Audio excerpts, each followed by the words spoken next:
Let's talk about the curse of voodoo and hoodoo priestess Julia Brown. And this curse is crazy. Like, this lady literally started a whole hurricane with her curse. Now let's talk about it. Now, Julia lived along the bayou in a very, very small town, like right outside of New Orleans, called Frenier. And she lived at the edge of the swamp and worked with residents of the town Frenier. Like, this town was so small, they had no roads, no electricity, no doctors, no nothing. The only thing they had was like a train station that would literally import goods from New Orleans so they could eat. So Miss Julia was basically the only thing they had as far as helping them with fertility and like healing with different herbs and getting curses off of them, and just literally the only thing they had to help them. And people would come from all over New Orleans and everywhere for, the seek of her help. But for some reason, Miss Julia felt like she was very unappreciated. And people took advantage of her and used her and talked about her like throughout the towns. So she like, all this help and good stuff I done did for y'all, and this is the thanks I get. Y'all want to dog me behind my back? So she was like, I got something for y'all. Now, it was said that she would often go outside and sit on her porch and like just sing and play music on her guitar. But this one specific day, y'all, she sung a song that said, one day I'm gonna die, and I'm gonna take the whole town with me. And that she did, I fear.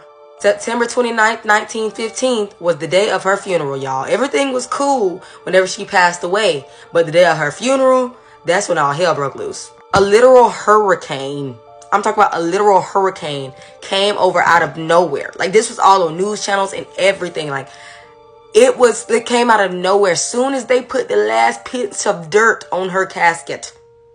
I'm talking about a hurricane just came out of nowhere. Clouds got dark. Everything. People were scared for their life. It was horrible. So many of the town people literally tried to run to the only railroad and train station they had. And while they get on that, it collapsed. And like 25 to 30 people passed away on that train. And altogether, over 300 people in Louisiana passed away, like, during the process of this. Like, the hurricane was so bad that they found her corpse like a few days after the funeral. But the casket itself never was found. So her funeral quickly became a part of local lore. And this town is considered very haunted and a ghost town, and they do all kinds of different tours and everything because of this curse. People really believe that when she sang that song, that it put a curse on this whole town. Because just think, the town probably consisted of 300 people, and 300 people passed away.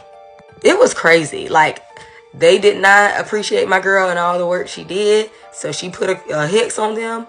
I'm talking about, as soon as they was going to put her in the ground, all this just took place. Like, they said this hurricane literally came out of nowhere. That's why you just don't mess with folks and don't take advantage of people. But let me know if y'all want to hear more about Julia Brown and more about different voodoo queens and voodoo priestesses.